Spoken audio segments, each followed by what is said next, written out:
May I also pay tribute to Lord Hazelhurst. I know he will be deeply missed, particularly on the benches opposite. The findings of the recent Spring Hill inquest into the tragic death in July 1972 of Father Noel Fitzpatrick, Patrick Butler, Margaret Gargon, David McCafferty, and John Dog Sobering. John Sobering. While the circumstances in which the events occurred were undoubtedly challenging, it is the duty of the state to hold itself to the highest standard. The government accepts and deeply regret these findings, and recognize their gravity.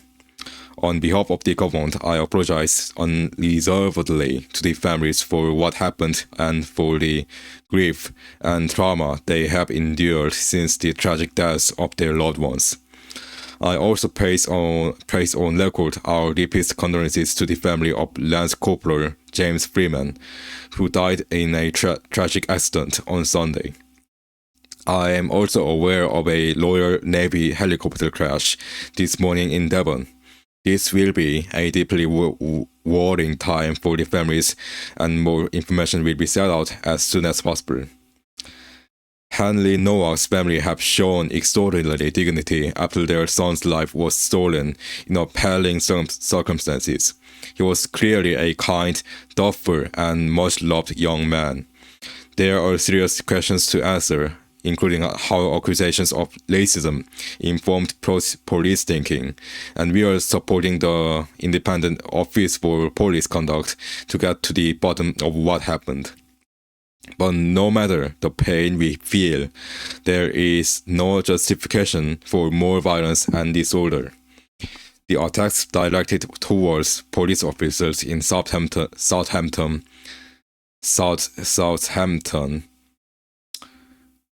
last night were disgraceful and completely unacceptable.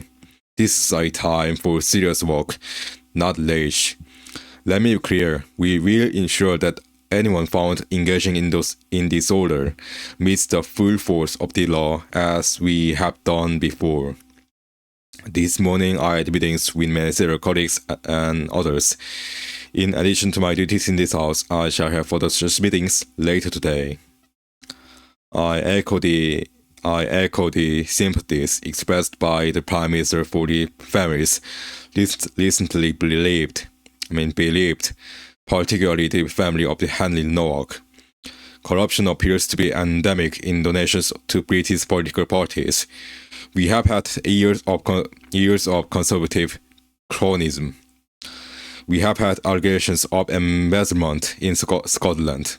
We have had the undisclosed donations from crypto billionaires and foreign oligarchs.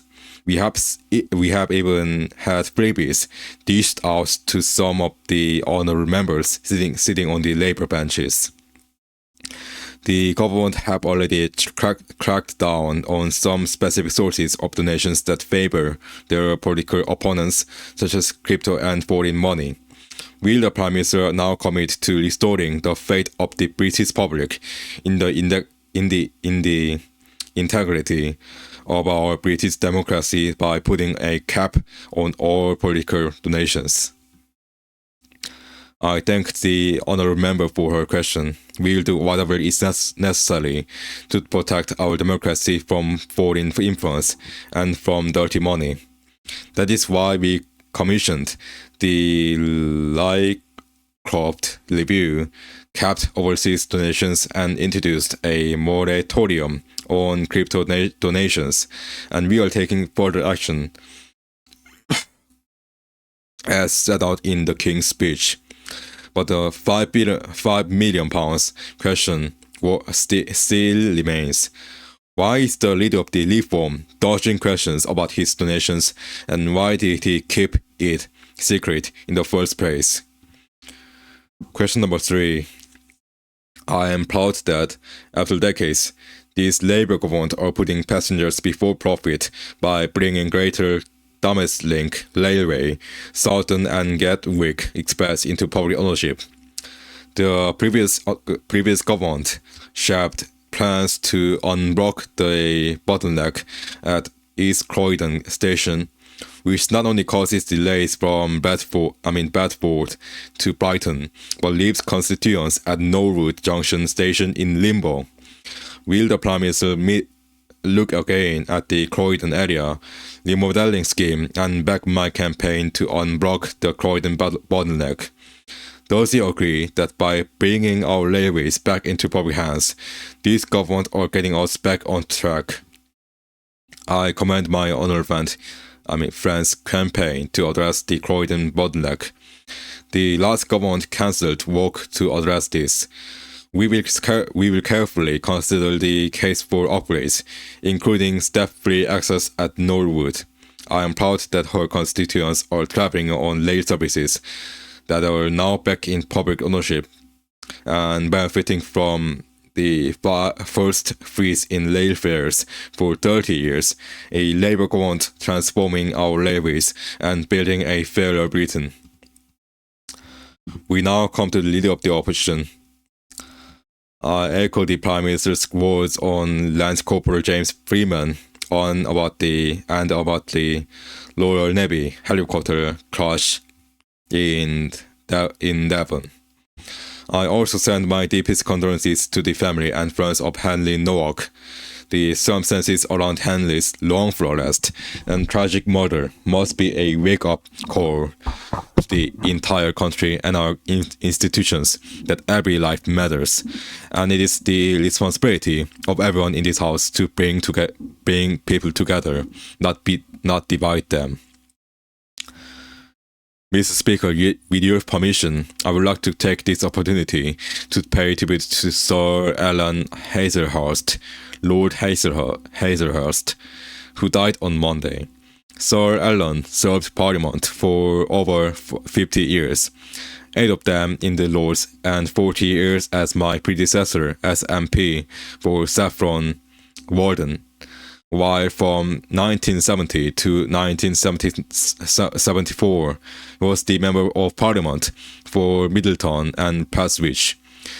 He was respected on all sides of the House and was elected multiple times as your predecessor as Deputy Speaker before he concluded in the other place. Apart from serving his constituents, Sir Alan's greatest passion in Parliament and perhaps in life was cricket, as you said, Mr. Speaker. He was chairman of the All-Party Parliamentary Group on Cricket, a law which he encouraged me to take up and which I gradually declined, telling him I knew absolutely nothing about cricket. However, I think colleagues should know that Sir Alan's intense lobbying is the reason that Sky Sports can be found on the parliamentary TV network. There is so much to say, but just to let everyone know, he was a good and kind man, and he will be very much missed.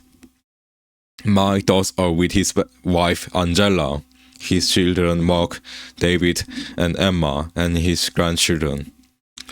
May I ask the Prime Minister by how much the welfare bill has risen since he came to the office? May I first thank the leader of the opposition for her approach and tone in relation to the tragic Henry Nowak case. On welfare, as she knows, we inherited from the Conservative Party a broken system, which we are now improving, delivering a youth guarantee, rolling out 300 work experience placements, and commissioning Ellen Milburn's review into youth unemployment. They are the steps we are taking. As she will know, the number on welfare went up hugely on the Conservatives' watch, as did the cost under the Shadow Chancellor, the Right Honourable Member for Central Devon. The Prime Minister does not seem to know the answer, so let me tell him. Benefits alone have risen by 20 20 billion pounds since he came to office. The Prime Minister has promised welfare reforms. We heard him say it just now. So why was there no welfare reform bill in the King's speech? Welfare reform is balancing on universal credit so that it no longer pushes people away from work. That is what we are doing. The opposition voted against it. Welfare reform is introducing a right to try to incentivize people to take up opportunities. That is what we are doing. They voted against it. Welfare reform is providing local funding on apprenticeships. That is what we are doing. Apprenticeship starts fell by 40% on their watch. The Right Honourable Lady talks about the welfare bill. It soared by 88 billion pounds on their watch. Nearly 3 million people were written off. Face-to-face assessments collapsed because of the contracts they agreed. And who signed off those contracts? The Shadow Chancellor. We need to bring down the benefits bill. The Prime Minister complains about the Shadow Chancellor. The bill went up because of the pandemic, and even then, Labour members were asking us to spend more. It is not the Shadow Chancellor who is the problem. It is the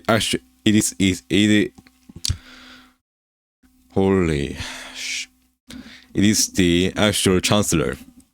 She is not even in her place. The reason there is no welfare bill is the Prime Minister has given up, and he has given up because Labour members have given up on him.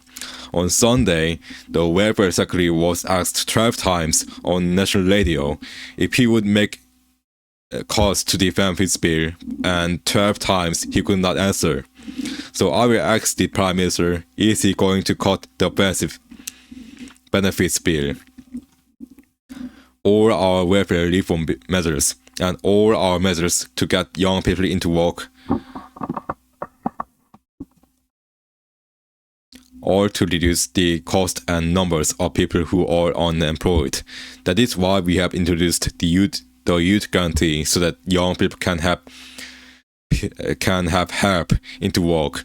If after 18 months they have not got a job, they can then be given a job for 6 months, supported, which we know is the best way to ensure that they succeed. That is the change we are making, but the Conservatives introduced the system that is broken. We are reforming it. Did they vote to reform it with us? No, they voted to keep the broken system. The Prime Minister keeps saying he is bringing in welfare reforms. None of those things is going to cut the bill. Even his own team's review explicitly says this is their review. This is in the terms of reference. That this is not about generating proposals for further savings. The Prime Minister had a chance to cut benefits. Last year, I remember the government were planning to cut benefits, and on the floor of the House they U-turned. What did he do when he had a chance? He caved. He caved to all the MPs behind him who do not want benefits brought down. That is why they are sitting silently behind him. Does the Prime Minister agree with his welfare secretary that was the moment he lost his authority? I am proud of what we are doing, what we are delivering on this side of the house. The fastest growing economy in the G7. They said it could not be done. Despite the war in the Middle East, the OECD forecast that UK growth is up and inflation is down. Then migration, which reached nearly 1 million under the Conservatives, the leader of the opposition was the cheerleader, is down by a staggering 82%. The asylum backlog is down by 46%. We are delivering the fastest reduction in waiting times in the history of the NHS. That is on top of free school meals, free breakfast clubs, and free childcare, and of course, we are lifting 500,000 children out of poverty. I am very proud of the work of this Labour government. He says he is proud of what they are delivering. I am glad to see that the Prime Minister still has his sense of humor. given we all know that he is losing his job soon. He has no authority, and we know why. His MPs will not let him do anything. The welfare secretary said in private what the government will not dare say in public. He said, "Every meeting I have is, who can we tax in order to pay benefits to others?" Last week, Tony Blair said, if the Conservative Party repeats its offer of working together on welfare, Labour should accept. Today I am repeating that offer to the Prime Minister.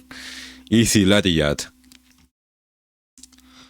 They introduced a system that is broken. They put the bill through the roof, and now they want to give us advice on welfare. No thanks. The question should always be not what benefits people are entitled to, but what help we can give people to change their lives. That is what the Work and Pensions Secretary was arguing, and he is right about that. It is a Labour government that are helping people into work. Leader of the opposition asks what we have done: more rights for renters, stopping unfair rent hikes, and giving 11 million people greater security and a place to call home, and more rights for workers, including bereavement leave on day one. Ask anyone who has lost someone, and they will say just how important it is to have bereavement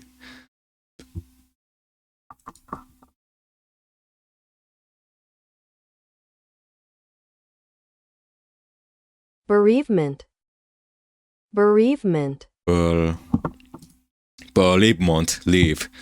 We have lifted 500,000 children out of poverty. We often say in this house that every child should go as far as their talent or ability will take them. That does not happen if they are growing up in poverty. The Conservatives have fought us at every turn. I am proud of what we are doing, what we are delivering. There is much more to do.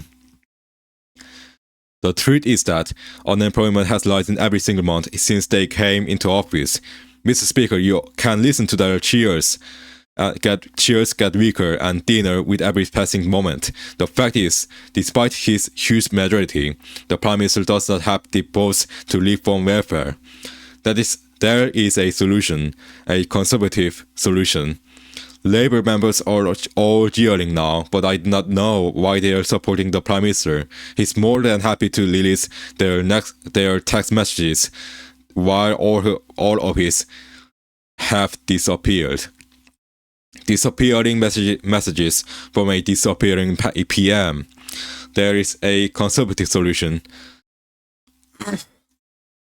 Benefits bill down, taxes down, growth up. Everyone in this house knows that the Prime Minister is just a caretaker, keeping the seat warm for the Mayor of Manchester. But it does not matter who is in charge. Labour MPs will keep asking who they can tax to pay more benefits. It is in their DNA. The truth is that the problem is not this passive Prime Minister. The problem is the Labour Party.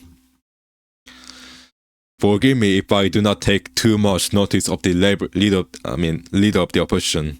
For 14 years, they broke our welfare system, lost control of our borders, presided over the biggest fall in living standards on record, and broke the economy. Prisons and the ashes, I could go on and on. No wonder she and the Conservatives are totally irrelevant. This Labour government are delivering change. The biggest upgrade in workers' rights in a generation.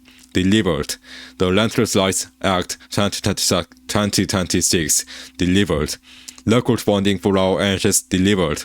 The fastest growing economy in the G7 delivered. Lifting 500,000 children out of poverty delivered. We are going to fight even harder for working people and a stronger and fairer Britain.